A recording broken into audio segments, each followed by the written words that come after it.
পুরসুরায় উত্তেজনা, উত্তপ্ত পরিস্থিতি। মিছিল, বিজেপির মিছিল যাচ্ছিল এবং সেই সময় তৃণমূল কংগ্রেস বাধা দেয়। এই অভিযোগ যাকে কেন্দ্র করে উত্তেজনা তৈরি হয় হুগলির পুরসুরায়। সেই ছবি দেখাচ্ছে।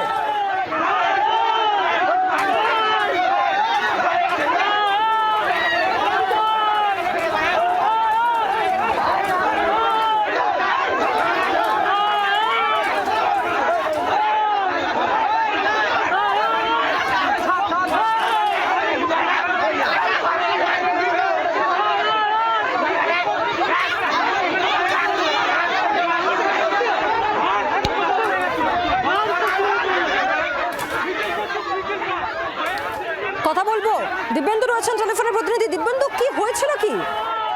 দেখো, মারাত্মক খবর যে যখন বিজেপির প্রার্থী স্বয়ং বিমান ঘোষ পুরসুরা কেলেপাড়া এলাকায় প্রচার সারছিলেন, সেই সময় তৃণমূলের এলাকার লোকজন ওখানে বাধা দেয়, এটাই অভিযোগ। এবং সেই বাধা দেওয়ার পর উভয় পক্ষে সংঘর্ষ হয় এবং 4 জন মহিলা সহ প্রায় 10 জনের মতো আহত হয়েছে। স্থানীয় পুরসুরা ব্লক স্বাস্থ্যকেন্দ্রে 3-4 জনকে ভর্তি করা হয়েছে।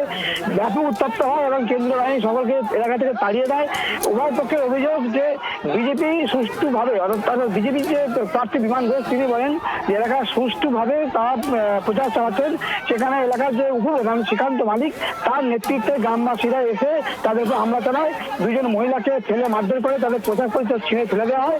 কিন্তু তৃণমূল পক্ষে শ্রীকান্ত বলা হয়, বলেন যে প্রচার চালাচ্ছিল সুষ্ঠুভাবে, কিন্তু হঠাৎ করেই আমাদের এক মহিলাকে তারা টেনে ধরে এবং মারধর করে, এবং মারধর করার পরে কিন্তু গ্রাম উত্তপ্ত হয়ে এবং তখন উভয় দুপক্ষের বেশ কয়েকজন জখম হয়েছেন। ধন্যবাদ তোমাকে।